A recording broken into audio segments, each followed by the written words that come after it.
Hello বন্ধুরা, সবাই কেমন আছো? আশা করছি সবাই অনেক ভালো আছো আর আমিও ভীষণ ভালো আছি। আর আজকের ব্লগটা হতে চলেছে পিকনিক ব্লগ। এই গরমের মধ্যেও আমরা সবাই মিলে পিকনিক করছি, তাও আবার বিরিয়ানির পিকনিক। ভাবা যায় বলো, গরমের মধ্যে সবাই বাঁচছে না আর আমরা দিকে পিকনিক করছি, গাছতলায় বসে বিরিয়ানি বানাচ্ছি। আর কি বলো তো, আমাদের বাড়িতে সবসময় খাওয়া দাওয়া অনুষ্ঠান লেগেই থাকে আর অনেকদিন এইসব হচ্ছে না বলে আমাদের মনটাই খারাপ লাগছিল। তাই আমরা সবাই মিলে আজকে বিরিয়ানির পিকনিক করছি এই গরমের মধ্যে, গাছতলায় বসে, আম গাছের তলায় বসে বিরিয়ানির পিকনিক। এদিকে পিকনিকে সবাই যে যার মতো কাজে ব্যস্ত, সবাই কাজ করছে আর আমিও আমার কাজ করছি, মানে ভিডিও করছি। আমার কাজ তো এটাই না বলো? আর সবাই এদিকে সব কাজ করছে আর দেখতে পাচ্ছ বাগানের মধ্যে মানে আম গাছ, চারিধারে আম গাছের ছায়ে বসে বসে রান্না হচ্ছে। আর এখানে কিন্তু অনেকটাই ঠান্ডা আছে, মানে অতটাও গরম নেই, মোটামুটি ঠান্ডা, গাছের তলায় তো অনেকটাই ঠান্ডা আছে। এদিকে ভাত হচ্ছে, ভাত হবে, জলটা গরম হচ্ছে আর ওদিকে বৌদি চালটা করছে, চাল ধুয়ে দিচ্ছে, এবার চালটাকে দিয়ে দেবে এই গরম জলের মধ্যে।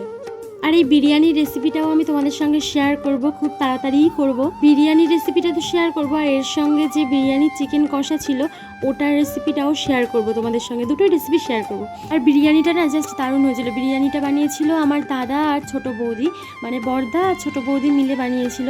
আর ছোটো বৌদি অনেক কাজ করে, বাড়িতে যে কোনো অনুষ্ঠান হলেই অনেক কাজ করে ছোটো বৌদি, আমার দিদি, আমার মা, সবাই অনেক কাজ করে। কিন্তু আমাকে অতটা কাজ করতে হয় না, আমাকে অতটা কাজের কথা বলেও না, মানে টুকটাক কোনো কিছু কাজ হলে তখন আমাকে বলে যে একটু করে দে। কিন্তু ছোটো বৌদি, দিদি ওরাই বেশি করে, আমি একটু ছোট তো, আমাকে অতটা কোনো কিছু বলে না। এখানে ফুড কালার দিয়ে আলুটাকে সেদ্ধ করে নিচ্ছে আর এর মধ্যে কিছু ভাতও দিয়ে দিয়েছে, ভাতটাও কালার হয়ে যাওয়ার জন্য। এদিকে বিরিয়ানির ভাতের ফ্যানটাও সরিয়ে নিয়েছে। একবার যেন আমাদের বাড়িতে বিরিয়ানি করতে গিয়ে মানে ভাত অনেক নরম হয়ে গেছিলো, তো ওই জন্য বিরিয়ানিটা অতটাও ভালো হয়নি। আমাদের বাড়িতে প্রায়ই বিরিয়ানি হয়, মানে দাদারা করে।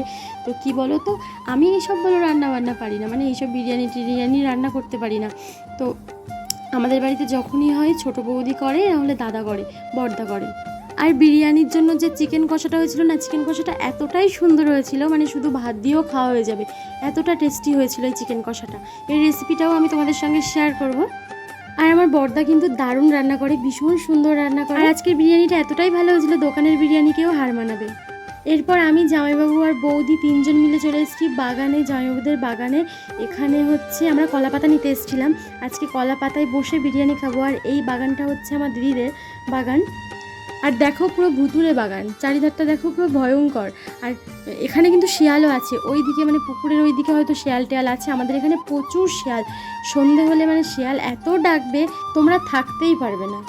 আর আমাদের এখানে না শিয়াল আমাদের চোখের সামনে দিয়ে ঘুরছে, মানে উঠোনের মধ্যে চলে আসছে, উঠোন দিয়ে ঘুরছে, মানে শিয়াল হচ্ছে আমাদের বন্ধুর মতো হয়ে গেছে। শিয়ালও মানুষকে দেখে ভয় পায় না, আর মানুষও শিয়ালকে দেখে ভয় পায় না, এমন দিন পড়েছে এখন। যাই হোক, আমাদের কলাপাতা কাটা হয়ে গেছে, এবার কলাপাতাগুলোকে পিস পিস করতে হবে করে, আর ধুয়ে টুয়ে পরিষ্কার করে রাখতে হবে। এই কলাপাতাই তো আমরা আজকে খাবো। তারপর আমরা চলে এসেছি, আর এখানে বিরিয়ানি দমে বসানো হবে, তার জন্য সব প্রিপারেশান চলছে। তোমাদেরকে তো আমি বলে দিয়েছি বিরিয়ানির রেসিপি খুব তাড়াতাড়ি শেয়ার করবো, চিকেন কষার রেসিপিটাও শেয়ার করবো, খেতে জাস্ট দারুণ হয়েছিল, তোমরা রেসিপিটা অবশ্যই দেখো। এদিকে বিরিয়ানি দমে দেওয়া হয়ে গেছে, বিরিয়ানির দিকে দমে দেওয়া হয়েছে, আর পাতাগুলো কেটে খুব ভালো করে মানে সাইজ করে নিয়েছে সব কিছু খাওয়ার জন্য। বিরিয়ানি হয়ে গেছে, এরা সবাই খেতে বসে গেছে, মানে বাচ্চারা আগে খেতে বসেছে আর আমরা পরে খাবো। আমি পরে খাবো, আমার এখন খেতে বলছিল কিন্তু আমি এখন খেতে বসবো না। আমি সব অনুষ্ঠানেই মায়েদের সঙ্গে খেতে বসি, মা, দিদি, বৌদি সবাই একসঙ্গে বসি আমরা। আর বিরিয়ানি সবাইকে পরিবেশন করছে আমার বৌদি। আমি তো আগেই বললাম যে আমার ছোটো বৌদি অনেক কাজের, না সব দিক থেকে অনেক কাজ টাজ করে, তো ছোটো বৌদি এখন সবাইকে দোয়া থোয়া করছে। আর তারপর আমরা বসে গেছি, মায়েরা সবাই বসে গেছে, আমি লাস্টে বসেছি, মানে শেষে বসেছি বলে আমি একাই নিজেরটা নিয়ে নিচ্ছি। আর কি বলতো, আমি কিন্তু বিরিয়ানি খেতে ভালোবাসি, কিন্তু অন্যদিন আমার যে পরিমাণে বিরিয়ানি খেতে ইচ্ছে করে, মানে বিরিয়ানি খেতে ভীষণ ইচ্ছে করে এরকম, কিন্তু আজকে আমার শরীরটা খারাপ বলে তাই জন্য অতটা ইচ্ছে করছিল না, তাও আমি অনেকটাই খেয়েছি। আর খেতে ভীষণই ভালো হয়েছিল, মানে দারুণ হয়েছিল, দারুণ। বিরিয়ানির সাথে ছিল কোল্ড ড্রিঙ্ক, সবাই খাওয়া হয়ে গেছে, আর আমার জন্য দেখো অল্প একটুখানি আছে। আজকের ভিডিওটা তোমাদের কেমন লেগেছে জানিও, ভালো লাগলে অবশ্যই ভিডিওটাকে লাইক করে দিও, আর নতুন বন্ধুদের সাবস্ক্রাইব করে অল নোটিফিকেশন অন করে দিও। সবাই ভালো থাকবে, বাই।